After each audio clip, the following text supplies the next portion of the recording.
Dear friends, in our previous videos we looked at the Soviet-built helicopters that Ukraine has used over the years, like the Mi-8 and Mi-24. These aircraft have served for decades, but the war brought new challenges and new partners. Since 2022, Ukraine has started receiving helicopters from countries like the United States, the United Kingdom, and others, and those machines are not just replacements. They bring new technology, better safety, and more modern systems, helping deliver supplies and troops, evacuate wounded, but not only that. In this video, we'll take a closer look at three of them: the UH-60 Black Hawk, the Sea King, and the Super Puma. Where did they come from? How are they used in Ukraine? And what difference are they making on the battlefield? Let's dive in. From the first days of the full-scale invasion, Ukraine faced a major challenge in the sky. Russia had more fighter jets, more helicopters, and more air power overall. This air superiority allowed Russian forces to launch strikes deep into Ukrainian territory, move troops quickly, and attack frontline positions from the air. Ukraine's own air force fought back really hard, but it was outnumbered and using older Soviet air equipment. Many of its helicopters had already been in service for decades, and keeping them flying became harder as spare parts ran out. The need for modern, reliable aircraft became extremely urgent. Ukraine's allies saw this and stepped in, not only with weapons and supplies, but also with aircraft. That included Western-built helicopters, which offered better navigation systems, improved safety, and greater flexibility on the battlefield. One of the first big steps came with the delivery of Sea King helicopters from the United Kingdom. Originally designed for maritime missions, they were adapted for search and rescue and transport roles in Ukraine. Then came the UH-60, the Black Hawk, an iconic American helicopter known for its toughness and versatility. Ukraine received a small number, but these were important not just for their performance, but for starting the shift towards NATO standard equipment. The Super Puma, a French-designed helicopter, also joined the fleet. Some of them were acquired before the full-scale Russian invasion, but the new ones were delivered in several batches, with some coming from emergency services and others from military stock. In Ukraine, they're used for transport, evacuation, and much more. These helicopters didn't solve the air power gap overnight, but they helped Ukraine stay in the fight.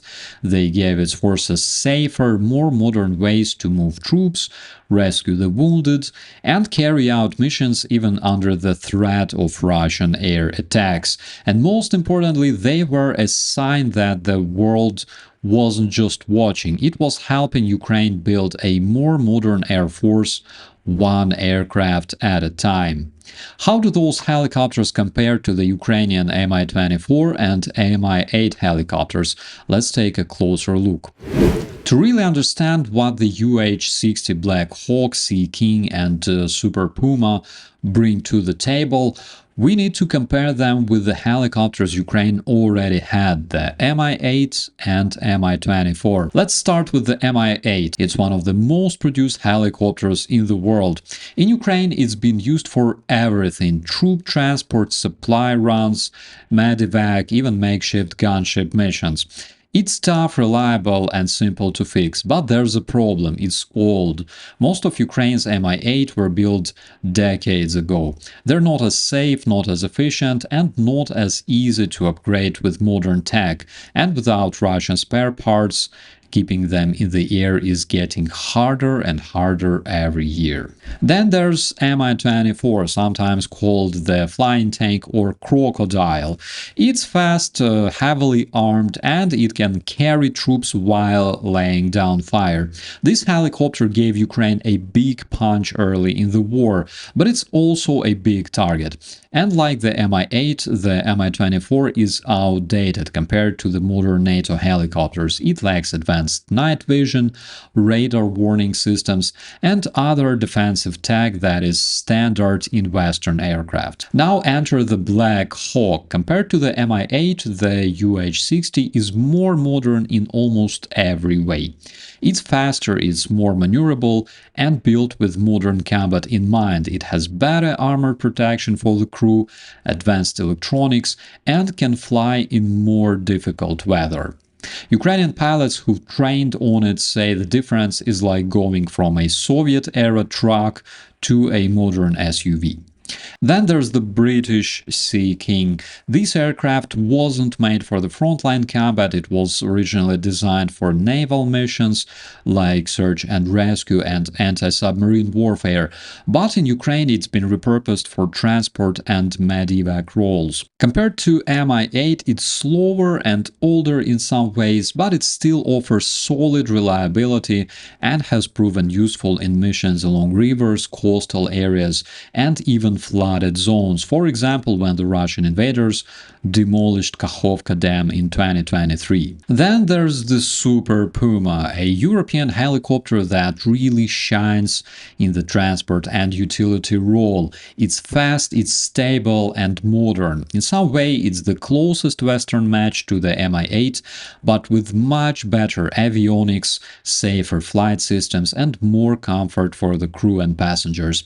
It's also a bit quieter, which is a useful feature when trying to avoid detection. Helicopters like Super Puma were a great addition to Ukraine's National Guard fleet. I've encountered them myself several times, and one of the best features of those helicopters is their stability augmentation system. What is it? So, as you've learned in the previous episode, a helicopter is a tremendously unstable flying machine that requires constant control from the pilot, and that is why helicopters are generally only allowed flying under VFR, which stands for Visual Flight Rules. It's when you have good visibility that allows you to avoid obstacles and, most importantly, maintain safe flight. However, combat pilots often operate in bad weather with reduced visibility. In addition to this, flying a helicopter is physically and mentally demanding. The pilot has to constantly make small control movements to keep the helicopter stable. It's like trying to balance on a ball while juggling. Now imagine doing that in bad weather, at night, under enemy fire, or while aiming weapons or coordinating with the ground forces. That is where stability augmentation system comes in. What it does is it helps keep the helicopter steady by automatically correcting small movements like wobbles or drift. It dramatically reduces pilot workload, so the pilot doesn't have to fight the controls all the time. Also, it helps with precision flying like hovering or low-level flight, which is especially important in combat. Stability augmentation system lets the combat pilots focus on the mission like spotting targets, aiming weapons, or avoiding threats, instead of constantly adjusting the flight controls. In other words, it can make the very process of flying much smoother and safer, even if the helicopter is damaged or flying in tough conditions.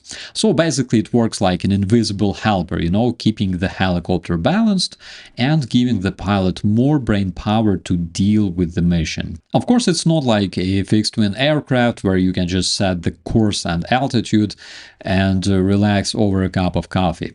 Flying a helicopter still requires a lot of constant attention from a pilot, but those improvements that came with the Western helicopters were extremely useful for the Ukrainian pilots operating in combat conditions.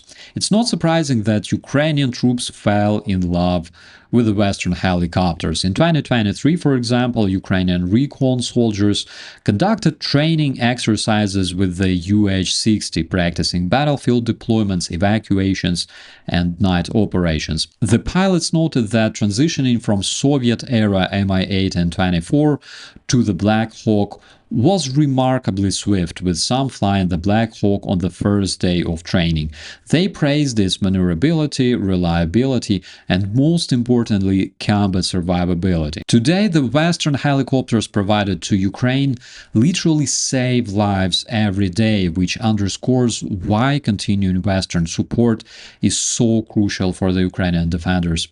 The UH-60 Black Hawk, the Sea King, and the Super Puma are more than just machines, they're lifelines. They carry soldiers into battle, they bring the wounded to safety, and deliver critical supplies to the Ukrainian soldiers where they're needed most. In a war where speed, mobility, and survivability mean everything, these helicopters have helped Ukraine hold the line against the bigger aggressor. But unfortunately, most of those aircraft arrived in small numbers. The crews had to train quickly, spare parts and maintenance had to be set up from scratch. Ukraine is building a new kind of air force in the middle of an ongoing war, my friends, and that takes time, resources, and continued support. That's why help from allies remains so important. More helicopters, more trainings, and long-term partnerships can help Ukraine withstand the war. Every aircraft that takes off with a trained crew is a symbol of that support and a message that Ukraine is not alone. Friends, let me know what you think about this episode in the comments. Also, let me know if you had a chance to fly or operate some of those aircraft mentioned above. My name is Operator Starsky. Thanks for watching.